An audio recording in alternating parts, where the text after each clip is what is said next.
Belajar bersama Bu An, patut kita bersyukur kepada Tuhan anak-anak, karena pada kesempatan kali ini kita bisa bertemu dalam pembelajaran IPA.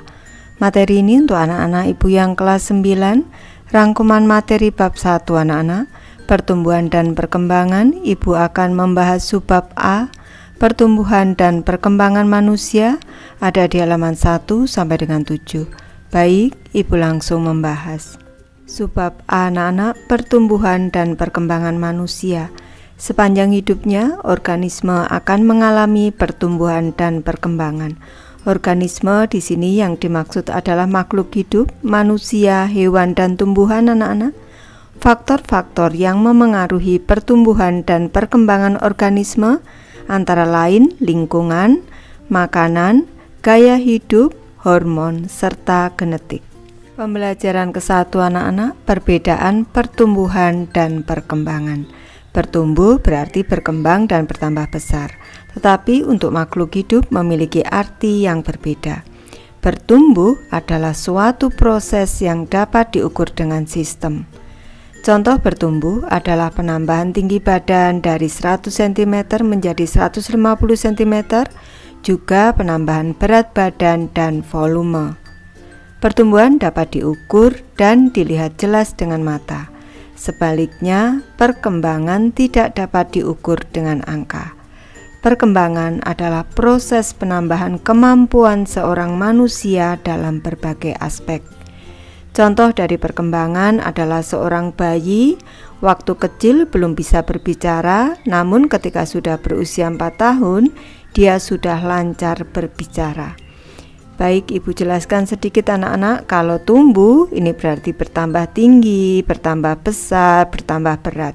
Sedangkan untuk perkembangan anak-anak ini perbedaannya, ini perubahan menuju ke arah kedewasaan anak-anak. Bayi yang awalnya belum bisa bicara, akhirnya setelah 4 tahun sudah mulai lancar bicara. Lanjut ke pembelajaran kedua, siklus hidup manusia anak-anak dimulai dari bayi. Proses fertilisasi dimulai ketika sperma dan sel telur bertemu. Fertilisasi manusia terjadi di dalam tubuh wanita. Setelah fertilisasi, sel berubah menjadi sigot yang siap berkembang.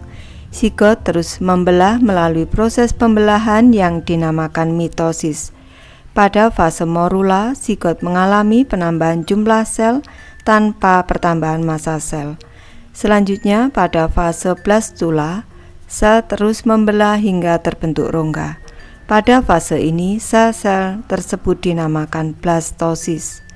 Setelah fase blastula, sel memasuki fase gastrula dan sel kemudian berkembang menjadi embrio. Setelah 8 minggu, embrio berkembang menjadi fetus atau janin. Pada fase ini sudah dimulai pembentukan organ-organ tubuh. Fetus terus berkembang hingga akhirnya dilahirkan menjadi bayi.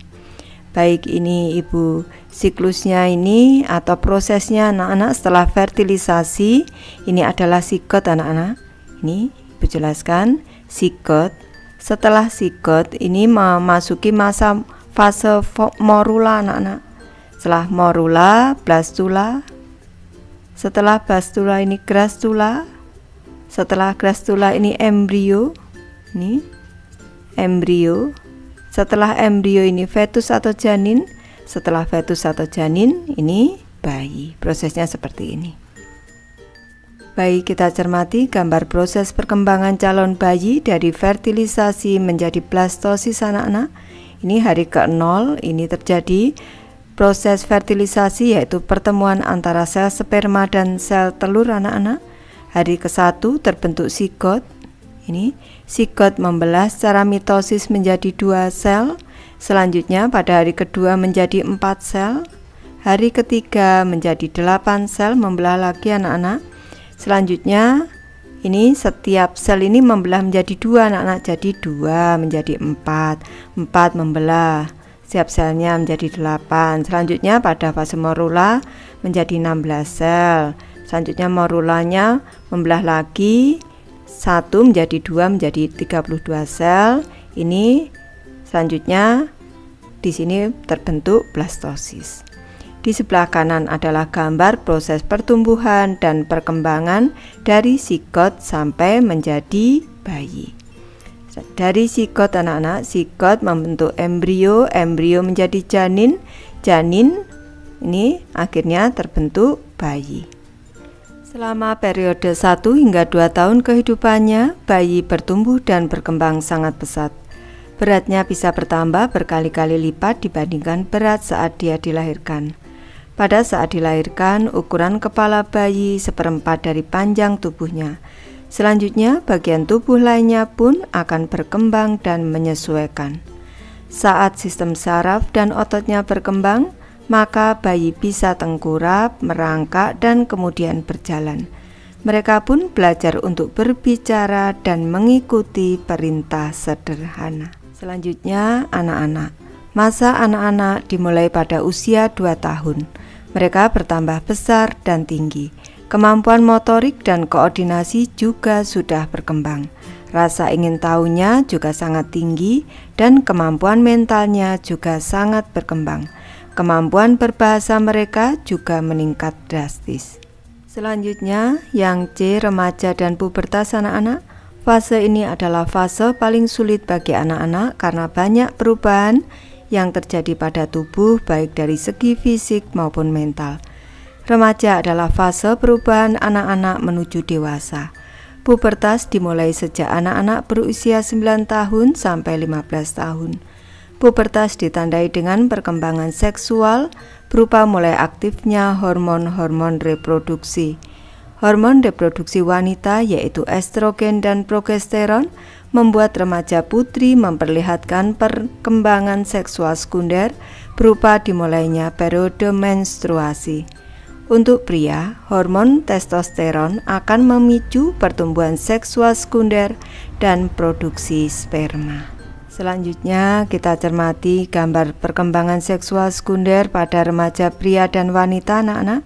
Dimulai dari pria yaitu tumbuhnya rambut-rambut pada wajah, suara yang membesar dan tumbuh jakun, tumbuhnya rambut ketiak, tumbuhnya rambut kemaluan, organ reproduksi berfungsi, P membesar, testis mulai memproduksi sperma. Selanjutnya pada wanita, tumbuhnya rambut ketiak, payudara yang membesar, bokong dan pinggul yang membesar, tumbuhnya rambut kemaluan, organ reproduksi berfungsi, periode menstruasi dimulai. Lanjut yang di anak-anak masa dewasa. Pada masa dewasa ini mental, emosi, dan fisik mulai stabil setelah masa pubertas. Manusia yang memasuki masa dewasa tidak mengalami pertambahan tinggi. Pertumbuhan seksual sekunder pun sudah berhenti. Pada usia 30 tahun, manusia akan mengalami tanda-tanda penuaan seperti tumbuhnya rambut putih atau berkurangnya massa otot. Pada usia pertengahan 40-50 tahun, wanita akan berhenti mengalami menstruasi yang dinamakan menopause. Sementara pada pria produksi sperma akan berkurang. Baik, Ibu sudah selesai membahas materi ini. Terima kasih anak-anak sudah menonton. Semoga ini bermanfaat membantu anak-anak belajar. Terima kasih.